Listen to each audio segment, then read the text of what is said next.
ഇതേടിയാ നാരായണിയെ പോയേ? ഞാൻ എന്റെ അനിയത്തിക്ക് സുഖയില്ലായിട്ട് പോയതേനു. അനിയത്തിക്കെന്താ? അനിയത്തി വീണിട്ട് കാലൊടിഞ്ഞുമ്മ. ഇപ്പൊ ഓരോരോ പുതിയ പുതിയ സുഖാടാ നമ്മളെ. എനിക്ക് കേൾക്കണം, ഇപ്പൊ എനക്ക് വർത്താനം പറഞ്ഞുകൊടുക്കുമ്പോ കാലപ്പാടങ്ങ് വളഞ്ഞു പോവാ. വല്ലാത്തൊരു വേദന. ഈ നിധിപ്പൊ ഒന്നുമില്ലാലോ. അല്ല, അതിങ്ങനെ വളച്ച് പിടിക്കുമ്പോഴല്ലോ. ആ, വല്ലാത്ത വേദനയായിരിക്കും. ഓരോരോ പുതിയ പുതിയ സൂക്കേട്. ഏത് ഡോക്ടറെയാ കാണിച്ചേ? നടക്കാവിലിൽ ഒരു ഡോക്ടർ ഉണ്ട്.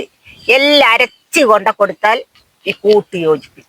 ആ, പറയുന്നിട്ട് നല്ല ഡോക്ടറാന്ന്. ഓറാ നമ്മളെ നടക്കാവൂന്ന് പേരിട്ട്. അതെങ്ങനെ? അത് കാല് പൊട്ടിയിട്ട് ഒരുത്തി വിവരം പറയാൻ പോയതാ. അപ്പൊ ഓളോട് ചോദിച്ചതാ നടക്കാവോന്ന്. അങ്ങനെയാ നടക്കാവെന്നുള്ള പേര് വന്ന്. അത് ശരി. ആ, എന്റെ കണ്ണും ഒന്ന് കാണിക്കണ്ടീനു. ഏത് ഡോക്ടർക്ക്? നമ്മളെ മുരളീധരൻ ഡോക്ടർക്ക്. മുരളീധരനാ? ആ, മുരളീധരനാന്നെങ്കിൽ ഓന എന്റെ ശിഷ്യനാ. ഓനെ കണ്ണിന്റെ എല്ലാം പഠിപ്പിച്ച ഞാനാ. എന്ത് പഠിപ്പിച്ചേ? കണ്ണിന്റെ എല്ലാം ഇക്കുമൊത്തം മുരളീധരനെ പഠിപ്പിച്ച ഞാനാ. എന്തെന്നറിയോ? കണ്ണുകൊണ്ട് ഇങ്ങനെയാക്കുന്നത്.